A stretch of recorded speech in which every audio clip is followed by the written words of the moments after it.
Swayam Prabha. Digital India. Educated India.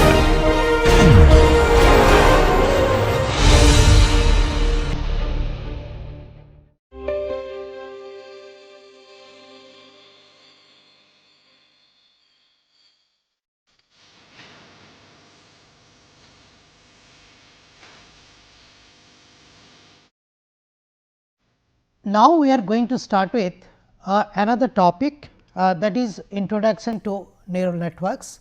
So, we are going to enter another region that is artificial neural networks. Now, the purpose of this artificial neural networks is how to model the human brain in the artificial way.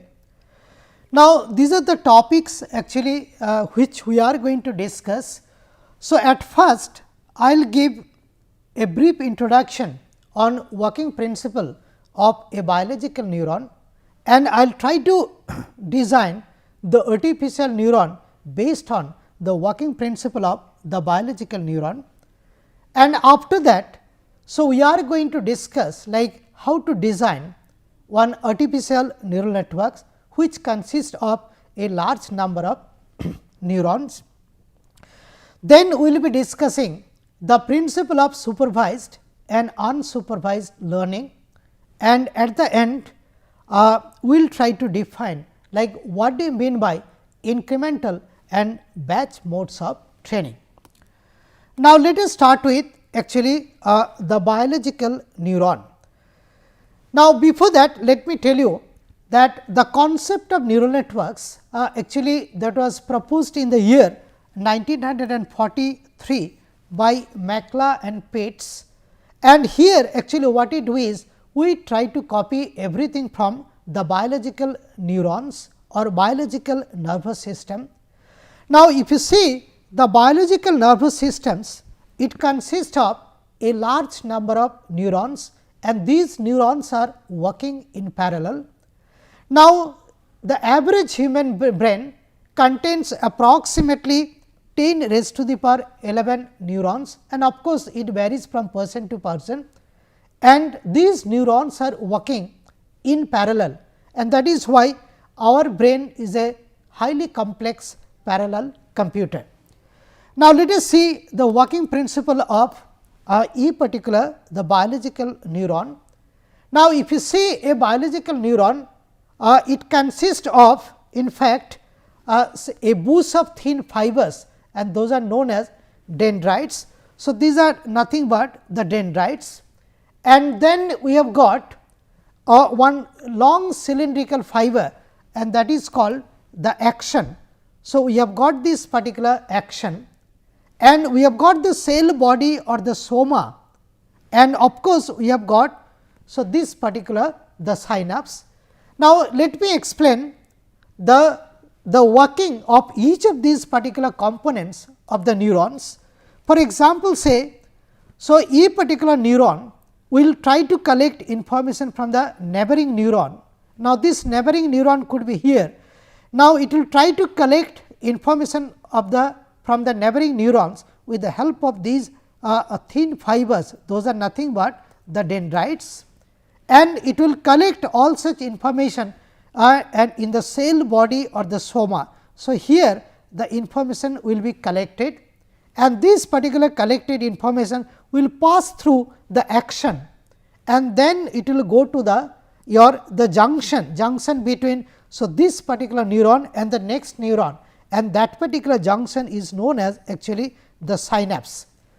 So, a biological neuron consists of dendrites, it has got axon, it has got cell body or soma, and it has got this particular the synapse, and the junction between the axon and the cell body. So, this is known as the axon hillock. Now, what happens? So, the information will be collected from the neighboring neurons with the help of dendrites, and it will be collected here, then it will pass through the axon, then here actually in the synapse there will be actually some sort of transfer of information.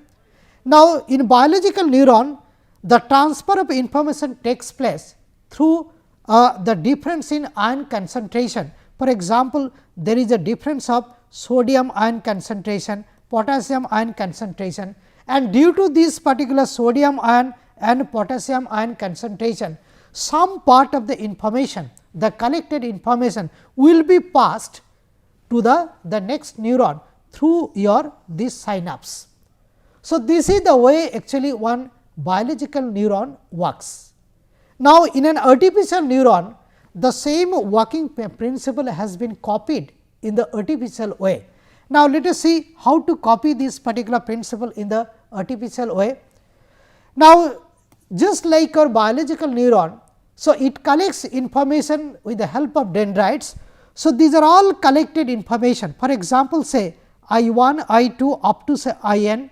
So, these are all inputs, these inputs are nothing but the collected information, and these inputs will be multiplied by the corresponding the connecting weights, that is denoted by your the W. So, W is going to represent actually the connecting weights. So, what we do is we multiply. So, a particular input with its corresponding connecting weights. So, we try to find out I k multiplied by W k j, and we just sum them up. So, all such things are sum them up. So, here this summed up value is going to enter, and we add some bias value, that is your B j is a small value. So, that particular bias value is going to be added here. So, I will be getting, so this particular U j, and this U j is nothing but your summation k equals to 1 to n I k, then comes W k j plus your B j. So, this is nothing but is your U j. Now, if you remember, so this particular U j as if it is passing through the action of the biological neuron. So, this U j, let me repeat, is U j is going to pass through the long cylindrical fiber, that is nothing but the action, and then it will go to the synapse, and in the synapse there will be some transfer of information, and here actually this is going to represent the synapse of the biological neuron, and that is nothing but here we have got one activation function or the transfer function. So, this particular unit, the input, that is U j is going to enter through the transfer function, and consequently I will be getting this particular the output, and this output is nothing but the amount of information which is going to enter the second neuron. So, this is the way actually we pass the information in biological nervous system from one neuron to the next neuron, and the same thing actually it has been copied here in the artificial way in the artificial neuron. Now, this indicates actually the summing junction, and this is almost similar to your the cell body or soma of the biological neuron. Now, this particular thing, this artificial neuron, generally we try to represent with the help of actually one circle. So, this circle is going to represent one artificial neuron, and this circle has got two compartments. The first part we have got U j, that is nothing but we have got the summing junction, and here we are going to add this particular the bias value, that means this is nothing but U j. Now, this U j is going to pass through the transfer function, and the transfer function is here, and as it passes through the transfer function. So, I will be getting this particular output, that is denoted by O j. Now, actually to represent this artificial neuron, generally we use this type of circle, and there are some inputs coming. So, these are all inputs, each of the inputs will be multiplied by its corresponding the connecting weights, the bias value will be added, you will be getting U j, U j will pass through the transfer function, and consequently I will be getting this particular the output. This is the way actually we get the output for a particular neuron from this input. Now, so this is the way actually one artificial neuron works, and it has been copied from the biological neuron. Now, if you see the literature, we use different types of transfer function. For example, say we use some sort of the hard limit transfer function. We also use some sort of linear transfer function. We use sigmoid transfer function and tan sigmoid transfer function. Now, here actually I am just going to explain each of these particular transfer function. So, this indicates actually the hard limit transfer function. Now, let us try to understand what do you mean by this hard limit transfer function. Now, if you remember, the input for the transfer function is nothing but u and output is nothing but o. Now, the output will become 0.0 if input u is found to be less than 0.0. That means, if it is negative, if the input u is negative, my output will become equal to 0. Otherwise, the output will be actually 1.0.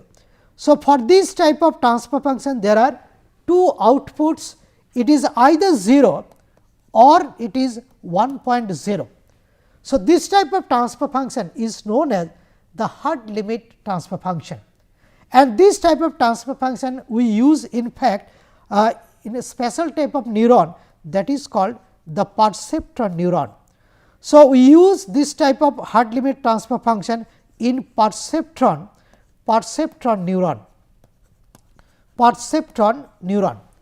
So, this is the way actually this hard limit transfer function works. The next is the linear transfer function. Now, here you can see once again. So, u indicates the input, o is nothing but the output, okay, and this is actually the transfer function. So, y equals to m x. So, y equals to say m x straight line, and here let me consider m is equals to say 1.0. So, if y equals to if m equals to 1.0, so this becomes y equals to x, that means this particular angle is your 45-degree angle. That means, output is nothing but the input. So, o is equals to u. So, y equals to x. So, the output is same as actually the input, and this type of transfer function is used in linear filter. So, we use this type of transfer function in linear filter. Okay. And if I use y equals to m x, I can also find out what should be the optimal value for this particular m. So, m could be 1, it could be less than 1. So, we can find out what should be the value for this particular m. During actually optimization, we can also find out what should be the most appropriate value for this particular m. Now, then comes the log sigmoid transfer function. So, this is the mathematical expression for the log sigmoid transfer function. Now, here o is nothing but 1 divided by 1 plus e raised to the power minus a u. Now, a is actually the coefficient which decides what should be the slope of this particular curve. Now, if I take the higher value of a, this particular curve will be very steep, and if I take low value, I will be getting some sort of flatter distribution for this particular the log sigmoid transfer function. Now, let us see what happens if I consider u is equals to 0. Now, if I put u equals to 0, so this will become 1 divided by 1 plus e raised to the power 0, and that is nothing but 1. So, this is 1 by 2, that is 0.5. So, corresponding to u equals to 0, so I will be getting that this is 0.5, and here this value of your output, it varies from 0 to 1, because this is log sigmoid. So, it cannot be negative. So, it varies from 0 to 1, and this is actually a nonlinear distribution for this the transfer function, and this is very frequently used in artificial neural networks. Now, then comes the tan sigmoid the transfer function. Now, for this particular tan sigmoid transfer function, so this is the mathematical expression, that is output o is nothing but e raised to the power a u minus e raised to the power minus a u divided by e raised to the power a u plus e raised to the power minus a u. And once again A is going to decide what should be the slope of this particular the distribution. So, the higher the value of A, the steeper will be this particular curve and vice versa. And supposing that if I put say u is equals to 0, if I put u equals to 0, so the output O will become what? This will become your e raised to the power 0 is 1 minus e raised to the power 0, that will become 1, and here I will be getting 1 plus say 1, and this will become equal to 0. So, corresponding to this particular u equals to 0, so there is a possibility I will be getting the output is equals to 0, and here the output actually will vary between minus 1 to plus 1, and this is actually your the tan sigmoid. So, output varies from minus 1 to plus 1. So, these are the actually some of the very popular transfer function which is generally used in neural networks. And now, I am just going to consider say one layer of neurons. Now, a particular layer of neurons will consist of a number of neurons. For example, say, so this particular layer I have considered. So, this is consisting of say 1, 2 and so I have got say p number of neurons, and if I concentrate on each of the neuron, you can see that it has got two compartments. One is the summing junction. So, this is the summing junction and this is nothing but the transfer function. Now, what you do is, so I have got a large number of inputs say n number of inputs I 1, I 2 up to I n. So, what you do is, so these particular inputs will be multiplied by the connecting weight, the corresponding connecting weights, that is W, and those things will be summed up here. Now, if you just sum them here, so this is actually what is happening. So, I j multiplied by W j k. So, this particular input will be multiplied by the corresponding connecting weights, and those things will be summed up here, and I am just going to add the bias value say this particular b, then it will pass through the transfer function. So, this particular transfer function, and I will be getting the output. Now, it shows what happens for a particular neuron, that is the kth neuron. For example, this is the pth neuron. So, I will be getting by following this particular principle, what should be the output of the pth neuron. So, I have got this set of inputs, say n inputs, I know the connecting weights, I know the transfer function, I know the bias values. So, I will be able to find out what should be the output of a particular the neuron. For example, this is the output of the pth neuron, and in one layer we have got a large number of neurons, for example, say 10 neurons or say 20 neurons and so on. So, we should be able to find out your what should be the output for each of the neurons lying in this particular the layer. And as I mentioned, like your this W indicates actually the connecting weights, and the values of the connecting weights actually will vary from say -1 to +1 in the normalized scale. Now, this shows actually one layer of neurons, and now I am just going to show you a few layers of neurons, and that is nothing but an artificial neural network which consists of a number of layers. For example, say here for this particular simple artificial neural network which I have considered. So, it has got 3 layers. One is called the input layer, we have got the hidden layer, and we have got this particular the output layer. Now, for simplicity we have considered only 2 neurons in the input layer, and we have considered 3 neurons in the hidden layer, and we have considered only 1 neuron in the output layer, and that is why this is nothing but a 2-3-1 network. That means, there are 2 neurons in the input layer, 3 neurons on the hidden layer and 1 neuron on the output layer. So, this is also known as a 2-3-1 network, and this is nothing but actually one artificial the neural network. Now, as I told, there are two inputs I 1 and I 2, V and W indicates the connecting weights. So, V indicates the connecting weights between input and the hidden layer, and W matrix indicate the connecting weights between the hidden and the output layer, and at each of the neuron. So, we have got the transfer function. Okay. So, I will be able to find out what should be the output here. I should also be able to calculate what should be the input here.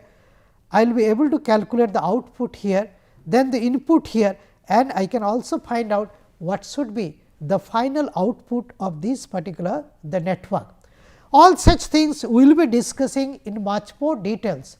Now, here what I want to say, then one artificial neural network consists of a number of layers, and each layer contains a number of neurons, and there will be some sort of connectivity, and that is why starting from the input. So, I will be getting some finally some output here. So, this is actually the way one artificial neural network looks like. Now, I am just going to explain the concept of static versus the dynamic neural networks. Now, if I see the static network means there is no error compensation, there is no chance of feedback, and if I consider the dynamic network, there will be a chance of error feedback and there will be a chance of further improvement. Now, this schematic view shows one dynamic network.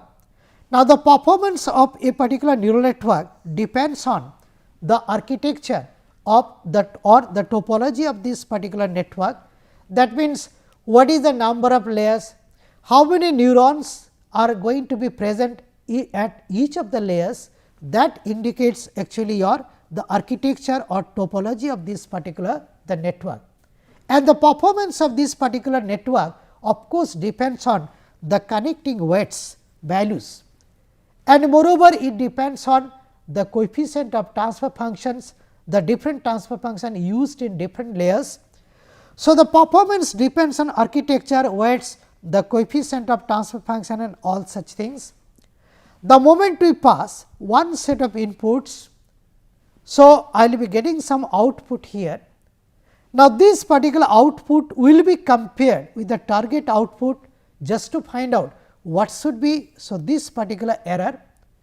Now, this error is fed back for the adjustment of these particular parameters, and this process will go on, and through a number of iterations there is a possibility that we will be getting some artificial neural network, which will be able to make the prediction for a set of inputs very accurately. Now, this is the way actually we can develop the dynamic neural networks.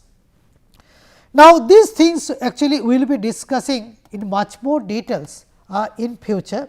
So, let me discuss little bit how to design and develop. So, this particular the dynamic network. Now, if you want to design and develop the dynamic network, so what we will have to do is we will have to train the network.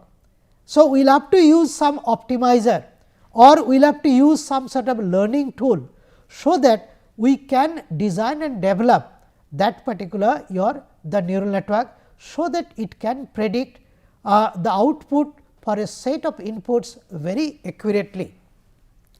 Now, if you see the literature, in fact, we have got two types of learning. Now, one is called actually the supervised learning, and another is called in fact unsupervised learning. Now, if you see the supervised learning and the unsupervised learning, so we will just try to find out the difference between the supervised learning and the unsupervised learning. Now, the supervised learning is also known as learning with a teacher. Now, if the students make mistake, the teachers are there to make them correct, and actually there will be some sort of feedback and there will be some sort of error compensation. And due to this error compensation or the feedback, so there will be actually some sort of the supervised learning. Now, actually what we do is in supervised learning, for a set of inputs we calculate the output. Now, this calculated output is compared with the target output to find out what should be the error. Now, this particular error is fed back for actually the adjustment of the parameters of the network. So, that this particular network can predict as accurately as possible. So, in supervised learning actually we have got the provision for error compensation, we have got the provision for the feedback, and that is why. So, this particular the network which will be trained using the supervised learning will become more efficient and more accurate, I should say. On the other hand, we have got some sort of unsupervised learning. Now, for supervised learning what we need is some well defined training scenarios, some known input output relationship. Now, if we have got some pre collected input output relationship, so we can carry out supervised learning with the help of that particular the training data. But supposing that we do not have the training data. Now, if we do not have the training data, then how to find out? So, this type of the network which will be able to predict as accurately as possible. So, we are in trouble. Now, to solve that particular problem, actually what we do is we use the principle of your unsupervised learning, and that is nothing but the learning without a teacher. Now, here actually we use the principle of competition, and through the competition one winner will be selected or declared. There will be cooperation with the between the winner and the surroundings, and there will be further updating, and through this principle of the competition, cooperation and updating, in fact, we can implement the unsupervised learning or unsupervised training to the network.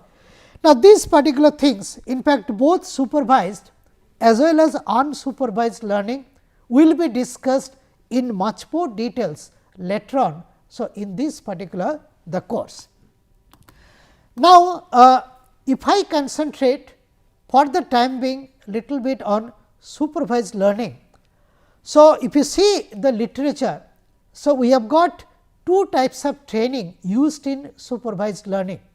Now, one is called the incremental training and another is called the online incremental training, another is called the batch mode of training. Now, this incremental training is also known as the online training. Now, let us try to understand the principle of your incremental training or the online training. Now, to understand this, let me go back a few slides back. Let me concentrate on this particular slide little bit. Now, here actually what we do is during the incremental training. So, what I am doing? So, I am passing say one set of inputs. Now, depending on the connecting weights, the coefficient of the transfer function or the nature of the transfer function. So, I will be getting some output here. So, output will be calculated. Now, so this particular calculated output will be compared with the target output denoted by T, and we will try to find out the error. So, by comparing, so the target and this particular calculated output, so we try to find out so this particular error. Now, based on this particular error, so what we do is we try to go for the feedback circuit. That means your, so this error will be propagated back, so and so that we can modify the values of the connecting weights, the coefficient of the transfer function, the bias values and all such things. So, I pass one training scenario, calculate the output, determine the error, and this particular error will be fed back for the purpose of updating of this particular the network. That is nothing but is your incremental training or online training. Now, let me make it more clear. supposing that I have got 1000 training scenarios, pre-collected known input output relationship. Now, what we do is, out of the 1000 training scenario, the first one, the first training scenario means known input output relationship. So, inputs we are passing, I will be able to calculate the output. So, this calculated output will be compared with the target value, I will be able to find out what will be the error. Based on this particular error, we update this particular the network, that is nothing but is your incremental training or online training. Next, we go for the second training scenario. Once again we repeat the process, once again we modify the network. Then we go for the third training scenario, repeat the process, and this is actually the principle of your incremental training or the online training. Now, if you see the computational complexity of this particular training, it is computationally faster, but there is a possibility that you may not get a very adaptive network. Now, by adaptive network I mean a network which will be able to provide some sort of adaptive solutions even for some unknown test scenarios. So, if I follow the incremental training or the online training, we may not get a very adaptive network, and but its computational complexity is much less.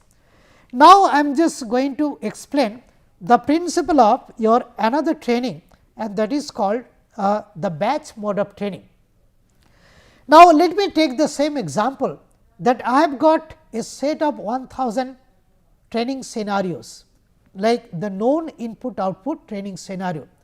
Now, out of 1000, the first one I pass through this particular network and I will be getting some output. So, you store that particular output, and this output you compare with the target output of the first training scenario, find out the error, and this particular error actually you save it. And then you go to the second training scenario. So, once again I am going to pass the set of inputs corresponding to the second training scenario, and I will be getting some output. This output will be compared to the target output, and I will be getting some error. Supposing that corresponding to the first training scenario, say I have got some error. So, that is say denoted by E 1, corresponding to the second training scenario, the error which I am getting say E 2, and I am passing all the training scenarios. So, supposing that I am passing say the 1000 that particular your training scenario. So, I will be getting this particular error. You find out the average error, that is E bar, you sum them up divided by 1000, that will become your average error, and based on this particular average error you update the network only once. That is actually the principle of your batch mode of training or the offline training. And once again let me repeat that in batch mode of training, so this particular updating of the network is done after passing all the training scenarios, and based on the average effect. So, we are going to update this particular the network, and as you consider the average effect while updating the network, there is a possibility that this particular network will become very adaptive. So, this adaptiveness or adaptability we can achieve if I just go for the batch mode of training, and which is nothing but is your offline training. Now, here we should take one precaution, like what should be the number of training scenarios during the batch mode of training. Actually, that we will have to follow very meticulously. Now, supposing that I have got say capital say x number of the design parameters in a network. Now, these particular design parameters includes the number of connecting weights, the number of bias values, the coefficient of transfer function and all such things. And supposing that I have got capital X number of design variables corresponding to the network.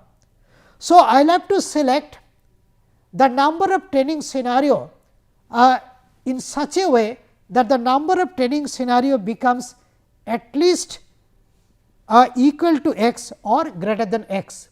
So, the number of training scenarios should be either equal to a capital X or it should be slightly more than capital X, but it cannot be less than capital X.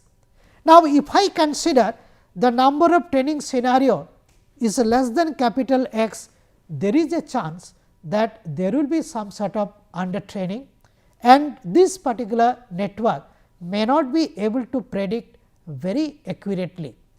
And that is why actually for batch mode of training, so we will have to use a large number of training scenarios. Now, the way I mentioned that after passing all the training scenarios, we do the updating only once, and that is called actually one epoch of this particular the training. So, if I consider the batch mode of training, so after passing all the training scenarios, we do the updating once, that actually concludes one epoch of this particular the batch mode of training. So, this is the way actually we implement the batch mode of training or the offline training. Now, regarding the reference, so the textbook for this particular course, that is soft computing fundamentals and applications. So, you will have to see for more details. Now, let me conclude whatever I discussed in this particular the lecture. Actually, we started with the working principle of one biological neuron, and we tried to design one artificial neuron, just copying that particular the functions of the working principle of that particular the biological neuron. Then we in fact discussed or introduced the structure of an artificial neural network. We discussed the principle of the supervised and unsupervised training, and these things will be discussed in much more details in future. Then we concentrated on the concept of the incremental and batch modes of training generally used in supervised training for the neural networks. Thank you.